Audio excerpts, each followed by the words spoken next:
হবে, কিছুই দেওয়া হবে না। বারবার চাইলে আল্লাহ কি দেবেন? ইল্লা হামিমান ওয়া গাসসাকা, খাওয়ার জন্য একেবারে ফুটন্ত পানি দেওয়া হবে। আর যত পুজ গলে শরীর থেকে চলে গেছিল জ্বলতে জ্বলতে, ওই পুজগুলিকে খাওয়ার জন্য দেবে আল্লাহ পাক। নাউজুবিল্লাহ বলেন। জাযাআও বিফাকা, এইগুলি হলো দুনিয়ার মধ্যে যারা খারাপ কাজ করত, দুনিয়াতে যারা আল্লাহকে ভুলে গিয়েছিল, আল্লাহর হুকুম আহকাম মানত না, এগুলা তাদের প্রতিদান।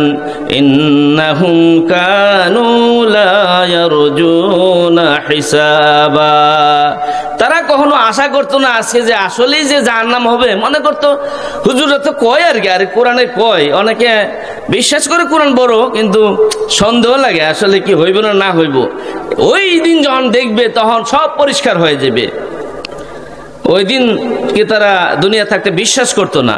আল্লাহ পাক রাব্বুল আলামিন বলতেছেন যে তাদেরকে পুজ দেওয়া হবে, গরম পানি দেওয়া হবে।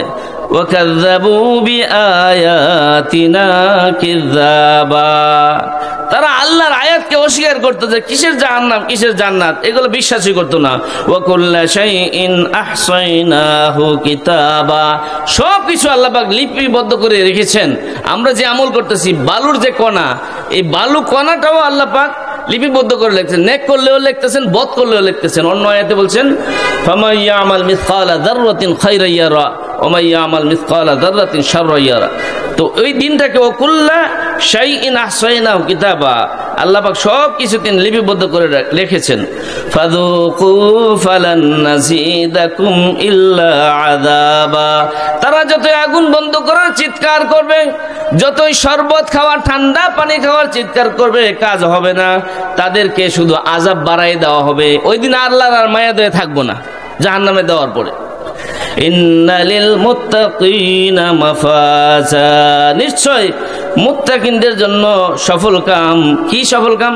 হাদাইকা ওয়া আ'নাবা, তাদের জন্য বাগান থাকবে, আঙ্গুর থাকবে। ওয়া কাওয়াইবা ত্রাবা, এবং কাওয়াইবা ত্রাবা, সমবয়স্কারা থাকবে।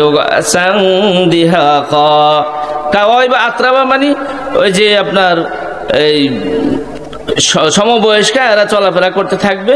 ও কাসাং দিহাকা, এবং গ্লাস নিয়ে তাদের আশেপাশ দিয়ে ঘোরাফেরা করবে। লা ইয়াসমাউনা ফিহা লাগওয়ান ওয়ালা কিযাবা, ওখানে তারা শুনবে না কোনো মিথ্যা কথা। জাযাআম মির রাব্বিকা আতাআন হিসাবা, এইগুলি আল্লাহর পক্ষ থেকে তাদেরকে দান করা হবে বেহিসাব। রব্বিস সামাওয়াতি ওয়াল আরদ ওয়া মা বাইনাহুমার রহমানি লা ইয়ামলিকুনা মিনহু খিতাবা। রব্বিস সামাওয়াতি ওয়াল আরদ, তিনি হলেন আসমান সমূহ এবং জমিন সমূহের রব। ওয়া মা বাইনাহুমার রহমান, এর মাঝে যা আছে। লা ইয়ামলিকুনা মিনহু খিতাবা, ওই দিন কারো সাহস থাকবে না কথা বলার। দুনিয়ার মধ্যে কত সুপারিশ চলে, কত মন্ত্রী মিনিস্টার চেয়ারম্যান মেম্বার, কত মানুষের কত সুপারিশ, কিন্তু ওই দিন কোনো কারো সুপারিশ চলবে না, কারণ সে নিজেই তো ইয়া নাফসি করতে থাকবে। ইয়াউমা ইয়াকুমুর রূহু ওয়াল মালাইকাতু সাফফা, ওই দিন জিবরাইল আলাইহিস সালাম এবং অন্যান্য ফেরেশতারাও সারিবদ্ধভাবে দাঁড়াবেন। লা ইয়াতাকাল্লামুনা ইল্লা মান আযিনা লাহুর রহমানু ওয়া ক্বালা সাওয়াবা, ওই দিন আল্লাহর অনুমতি ছাড়া কেউ কথা বলতে পারবে না, আর যখন বলবে সঠিক কথাই বলবে। যালিকাল ইয়াউমুল হক, ওই দিন সত্য আল্লাহ পাক বলতেছেন, ওই দিনকে তোমরা অস্বীকার করো না, অবিশ্বাস করো না, আমাকে তোমরা হাজির নাজির মনে করো, কোরআনকে বিশ্বাস করো, ওই দিন সত্য মনে করো, তোমরা আমাকে ছাইরা অন্যদিকে যাও না, গুনার মধ্যে যাও না। যালিকাল ইয়াউমুল হক, ওই দিন সত্য। ফামান শাআ আত্তাখাযা ইলা রাব্বিহি মাআবা, আমি অনেক ওয়াজ করলাম, আল্লাহ পাক বলতেছেন আমি অনেক কথা বললাম, যার মন চায় সে আল্লাহর কাছে ঠিকানা বানাও আমল কইরা, আর যার মন চায় জাহান্নামে ঠিকানা বানাও। ইন্না আনযারনাকুম আযাবান করিবা, নিশ্চয় আনযারনা, তোমাদেরকে ভয় দেখাচ্ছি আমি, অতি শীঘ্রই যে আযাব আসবে। ইয়াওমা ইয়ানজুরুল মারউ মা কদ্দামাত ইয়াদাহু, মানুষ যখন দেখবে তার সামনে এগুলি হচ্ছে, তখন বলতে থাকবে কাফেররা, ওয়ায়াকুলুল কাফিরু ইয়া লাইতানি কুনতু তুরাবা, কাফেররা বলবে হায় রে এত কষ্ট জাহান্নামের আগুনে, আমাদেরকে যদি আল্লাহ পাক মাটি বানাই দিত। পশু পাখি গরু ছাগল এরা তো সবাই মাটিতে মিশা যাবে, কোন ফায়াকুন আল্লাহ বলবে মাটি হয়ে যাবে, কিন্তু মানুষ জিন এরা মাটি হবে না, এরা মাটি হবে না। কাফেররা আবেদন করতে থাকবে, হায় আল্লাহ যদি মাটি হয়ে যেতাম তাহলে তো আর কোনো কষ্ট পাইতাম না। এই জন্য মোহতারাম হাজিরিন, আমরা এই যে আল্লাহর কোরআন মানছি না, কোরআন পড়তেছি না, বোঝার চেষ্টা করতেছি না, এটা কিন্তু একটা অহংকারের মতো। যে আল্লাহ পাক বারবার বলতেছে কোরআন পড়ো, ইকরা বিসমি রাব্বিকাল্লাযী খালাক, আর আমরা এই কোরআন থেকে দূরে সরে গেছি। এই জন্য পৃথিবীর মধ্যে সবচেয়ে অহংকারী যে ব্যক্তি ছিল সেটা হলো শয়তান।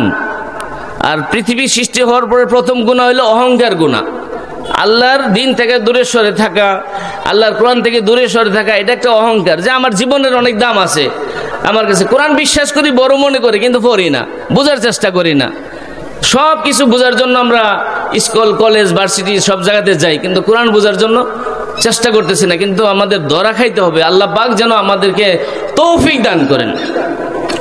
আল্লাহ পাক বলতেছেন وَإِذْ قُلْنَا لِلْمَلَائِكَةِ اسْجُدُوا لِآدَمَ فَسَجَدُوا إِلَّا إِبْلِيسَ। আল্লাহ পাক আদমকে সৃষ্টি করার পর বলতেছেন যে আমি সমস্ত ফেরেশতাদেরকে বললাম যে তোমরা আদমকে সেজদা করো। সবাই সেজদা করলো, কিন্তু ইবলিসে সেজদা করলো না। আবা ওয়াস্তাকবারা, সে কি করলো? অস্বীকার করলো এবং অহংকার করলো। ওয়া কানা মিনাল কাফিরিন, সে কাফের হয়ে গেল। তো আল্লাহ পাকের নির্দেশ ছিল একটা, যে আদমকে সেজদা করো। তো এটা সে অস্বীকার করলো আর মানলো না, অহংকার করলো। আল্লাহ পাক বঞ্চিত করে দিলেন, কিয়ামত পর্যন্ত সে জাহান্নামে যাবে। তাহলে আল্লাহ পাকের একটা হুকুম মেনে যদি সে ইবলিস হয়ে যায়, তাহলে আমরা প্রতিদিন কয়টা হুকুম মানতেছি না বলেন? যারা নামাজে যাচ্ছি না, যারা রোজা ফরজ রোজা রাখতেছি না, তাহলে আমরা কত অস্বীকার করতেছি। যদিও মুখে বলি না, কিন্তু অস্বীকার হতো।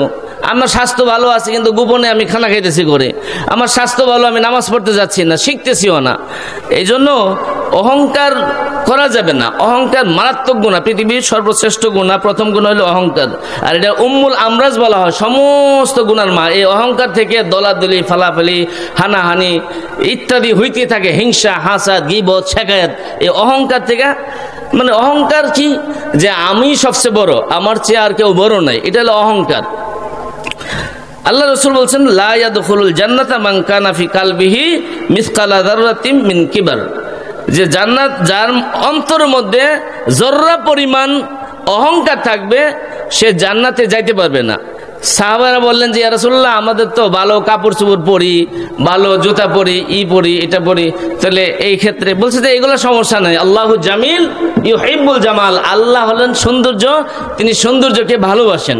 তো এটা না, একজন যদি মনে করে যে আমি MBBS ডাক্তার, আমি MA পড়ছি বা আমি ডিগ্রি অর্জন করছি, এটা অহংকার হবে না।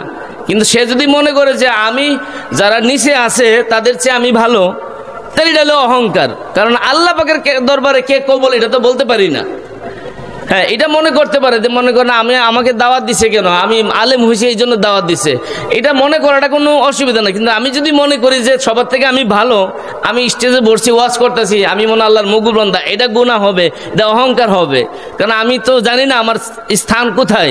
কারণ অনেক সাধারণ মানুষ খেতে কাজ করে, খামারে কাজ করে, চাকরি করে, সাদা সিধা মানুষ, জান্নাতের মধ্যে সে সবার আগে আগে থাকবে। কারণ দুনিয়ার মধ্যে সে গুনাহ মাফ চায় নিছে আল্লাহর কাছে, আল্লাহ মাফ করছে, আর গোপনে আল্লাহর জিকির করছে, নামাজ রোজা ঠিক রাখছে, কান্না করছে, তওবা করছে। দেখা যাবে যে আমার চেয়ে সে 500 বছর আগে জান্নাতে চলে গেছে। এই জন্য অহংকার করতে পারবে না। এক মুখাল্লাদ রহমতুল্লাহ আলাইহি একজন বুজুর্গ ছিলেন। এক লোককে দেখতেছে একটা শাল, নতুন একটা শাল মনে করেন কিনছে, কাশ্মীরি শাল বা এই ধরনের, কেনার পরে একবার এরকম করে, একবার এরকম করে, একবার এরকম দেখে বারবার। মানে আমরা তো একটু দেখি, নতুন একটা জুতা কিনলে বা কাপড় পরলে একটু, এটা মানুষের নেচারে। তো সে বারবার বেশি বেশি করতেছে। তো উনি আর খুব রাগ করছে, বলতেছে এই তুমি এগুলো কি শুরু করছো একটা শাল কিনে? আপনি কি আমাকে চিনেন? আমি কে? মানে ওনাকে ধমক দিয়ে পড়ছে ওই আল্লাহর বুজুর্গকে, আমাকে চিনেন? কথা চিনি তো তোমাকে।